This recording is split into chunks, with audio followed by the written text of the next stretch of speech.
C'est une des escroqueries qui prolifère le plus sur Internet. Elle fait chaque année des dizaines de milliers de victimes. L'arnaque au sentiment. Les escrocs créent de faux profils sur des sites de rencontres, mettent en place une relation de confiance avant de soutirer de l'argent à leurs victimes. Tu penses vraiment être à l'abri des manipulations mentales et des escroqueries en ligne? Alors, laisse-moi te dire que si tu le penses vraiment, c'est tout simplement parce que tu ne connais pas les stratégies redoutables de ce genre d'escrocs. Pour les avoir personnellement testées et même étudiées, je peux te dire, au risque de te décevoir, que personne n'est à l'abri de se faire avoir. Dans cette vidéo, tu l'auras compris, je vais donc revenir sur ce sujet. Un peu comme une suite de ma première vidéo sur les 5 conseils pour éviter de tomber dans le piège des faux profils. Parce que j'ai été choqué, et le mot n'est pas trop fort, de lire certains commentaires dédaigneux, voire moqueurs, sous certaines publications qui parlaient de ce sujet. Majoritairement des commentaires de femmes qui se pensent bien à l'abri et bien sûres d'elles. Je peux tout à fait comprendre qu'il est très difficile de se faire une idée précise de l'habilité de ces manipulateurs tant qu'on ne l'a pas testé soi-même. Par contre, j'ai beaucoup plus de mal à comprendre le manque de compassion et de respect envers les victimes, dont certaines subissent de lourdes conséquences morales et émotionnelles pendant très longtemps. Pression psychologique, harcèlement, les escrocs parviennent à soutirer plus de 20 000 € à leurs victimes. Angélique gagne 1 400 € par mois. Aujourd'hui, elle est ruinée, de honte, elle n'ose pas raconter son histoire à ses proches. Dans ma première vidéo, mon objectif était tout simplement d'informer le plus de femmes possible, en leur expliquant leur façon d'opérer pour leur éviter de tomber dans ce piège. Mais en voyant ce genre de commentaires qui vont jusqu'à remettre en doute la santé mentale des victimes, je me suis dit que ces femmes ne réalisaient pas à quel point elles auraient à faire face à de vrais experts. Alors, après réflexion, je me suis dit que la meilleure façon de faire comprendre la complexité de ce genre de situation, c'était tout simplement de te raconter ma propre expérience, pour que tu comprennes bien que tout est calculé avec précision et je dirais même préparé à l'avance dans les moindres détails. Mais avant de commencer, et parce que ça m'a vraiment choqué, je voulais prendre le temps de revenir sur ce manque de respect envers les victimes. Beaucoup de ces commentaires étaient moqueurs, pleins de jugement et sans aucun esprit de solidarité. C'est d'ailleurs ce qui m'a fait comprendre pourquoi beaucoup de femmes ne veulent pas en parler. Mais je le répète encore parce que j'en suis intimement persuadé qu'il est essentiel de comprendre que personne n'est à l'abri de ce genre d'escrocs, tellement leurs stratégies sont sophistiquées. Et pour te le prouver, je vais maintenant te raconter ma propre expérience. Évidemment, si je n'ai pas été traumatisé par mon histoire, c'est tout simplement parce que ça n'a pas été trop loin. Et dans un certain sens, avec le recul, je peux même dire qu'elle m'en a appris beaucoup. Alors, laisse-moi te raconter. Tout a commencé sur TikTok, quand j'ai reçu l'invitation d'un créateur que je suivais, mais avec lequel je n'avais jamais parlé.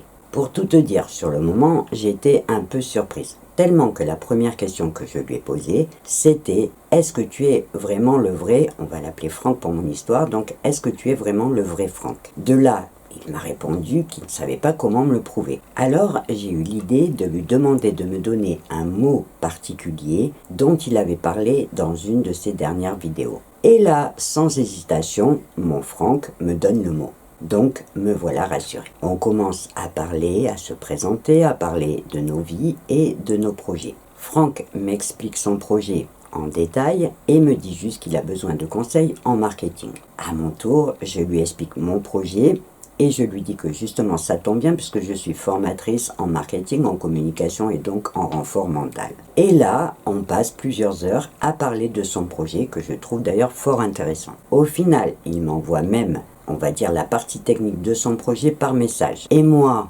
bien sûr, je lui fais un joli petit plan marketing avec une super histoire pour le personal branding de son projet et évidemment plein de conseils pour prospecter. Franck me remercie et on continue à parler amicalement. En sachant qu'évidemment, au fur et à mesure, on se trouve de plus en plus de points communs. Attention, il faut bien comprendre qu'à ce moment-là, tout se passe bien. On parle tout à fait naturellement pour faire connaissance au fur et à mesure. Au fil des échanges, on commence à parler de nos vies respectives.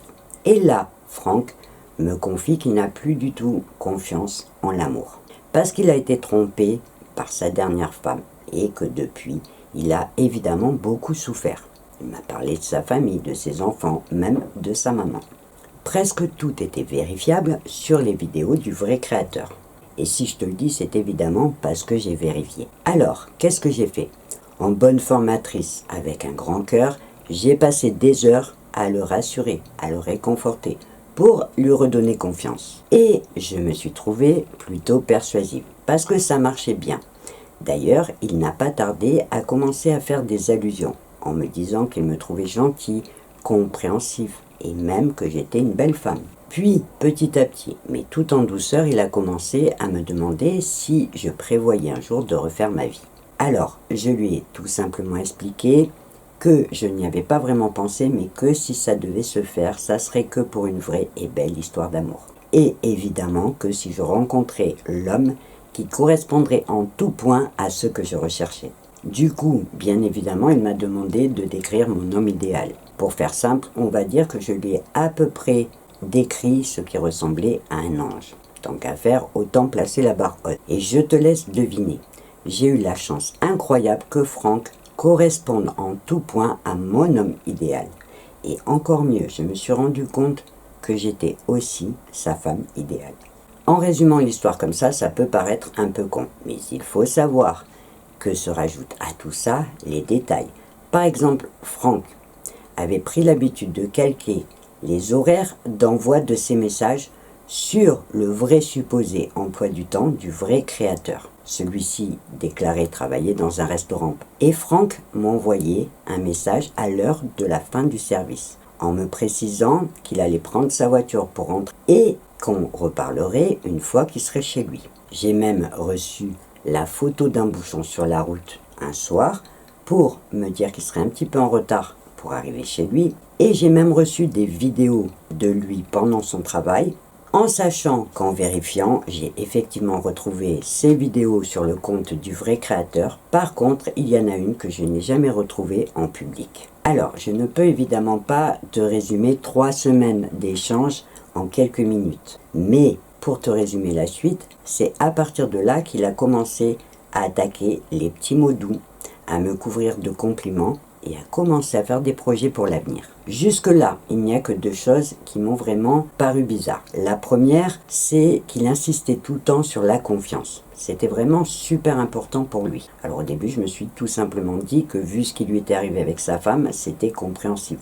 Et la deuxième chose qui m'a vraiment mis la puce à l'oreille, c'était les fautes dans ses messages. Parce que le vrai créateur en parlait souvent dans ses vidéos et qu'il défendait justement le bon français. Sauf que quand je lui ai fait remarquer une fois qu'il s'était trompé, il m'avait marqué croquante au lieu de craquante, il avait tout simplement prétexté que c'était une plaisanterie entre nous.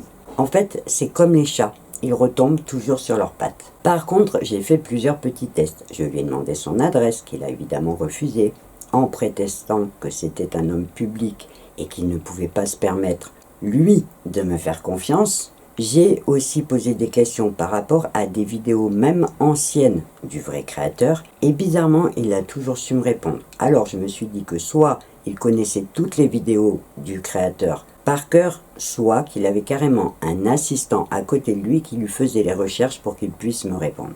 Et si je te raconte tout ça, c'est pour que tu comprennes bien qu'il est hyper difficile de trouver la faille qui va te permettre de comprendre que tu n'es pas en face de la bonne personne. Jusqu'au jour, quand il m'a demandé comment ça allait par message, je lui ai tout simplement répondu que ça n'allait pas du tout, parce que j'avais parlé l'après-midi même avec le vrai créateur, qu'il ne me connaissait pas, et que donc je ne parlais pas avec la bonne personne.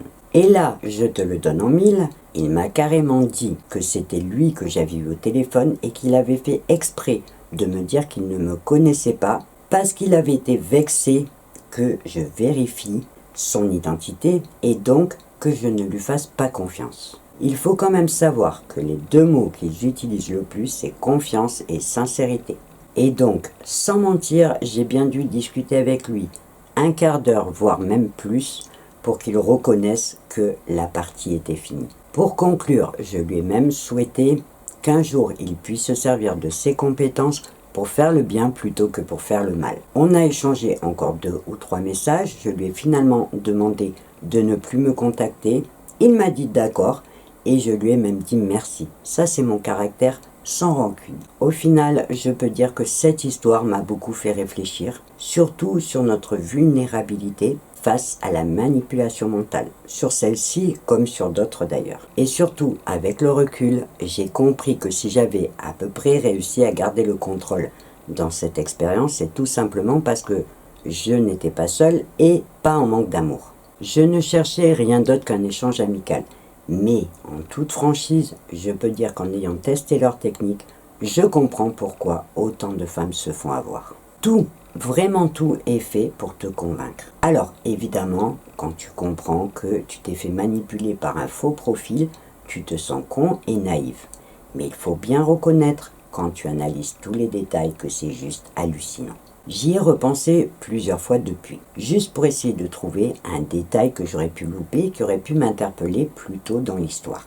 Mais quand tu penses que ces mecs, ils ont déjà des photos prêtes à t'envoyer, qu'ils connaissent les contenus du vrai créateur par cœur, pour pouvoir te donner des informations que toi tu pourras vérifier, c'est juste un truc de fou. Après, ce qui me désole vraiment dans ce genre d'histoire, c'est qu'au départ, le virtuel est un super outil pour justement pouvoir échanger, que ce soit au niveau amical ou même professionnel. Et on en arrive aujourd'hui, avec ce genre d'histoire, à ne plus avoir envie de parler à personne. Dans cette vidéo, je ne reviendrai pas sur les conseils que j'ai donnés pour les reconnaître, qui sont dans ma première vidéo.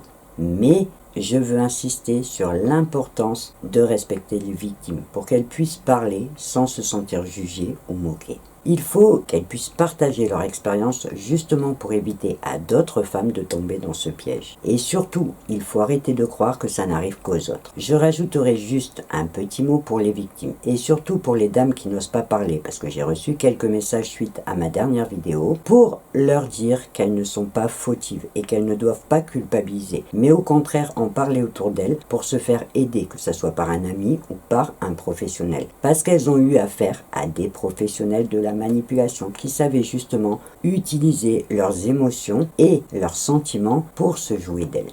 Et pour conclure, je te dirais juste qu'au vu de tout ce qu'on entend et de tout ce qu'on peut lire partout, ce phénomène est en train de devenir incontrôlable. Pour trouver qui se cache derrière ces faux profils sur les sites de rencontres, il faut aller en Afrique de l'Ouest. À Koumassi, un quartier d'Abidjan, ils se surnomment même les brouteurs. C'est un vrai business qui ramène beaucoup d'argent et donc qui n'est pas prêt de s'arrêter. La seule solution qui nous reste, c'est d'essayer de faire de la prévention auprès des femmes dont le profil correspond à ce que ces escrocs recherchent. Ah là, c'est les femmes à partir de 40 jusqu'à 60 ans qui sont célibataires. Et peut-être les rendre plus vigilantes en leur conseillant de commencer chaque échange par une visio pour vérifier tout simplement l'identité de la personne avec qui elle parle. Ou carrément de préférer les rencontres en vrai qui au final sont beaucoup moins risquées. Voilà, je vais m'arrêter là pour cette vidéo en espérant que mon témoignage sera assez explicite pour convaincre les plus sceptiques que les femmes qui se font avoir ne sont pas des débiles, des sans-cervelle ou des handicapés mentaux comme j'ai pu le lire dans certains commentaires, mais tout simplement des personnes qui se sentent très seules et qui sont peut-être juste à la recherche d'un peu d'affection, d'un peu d'attention ou même d'un peu d'amour.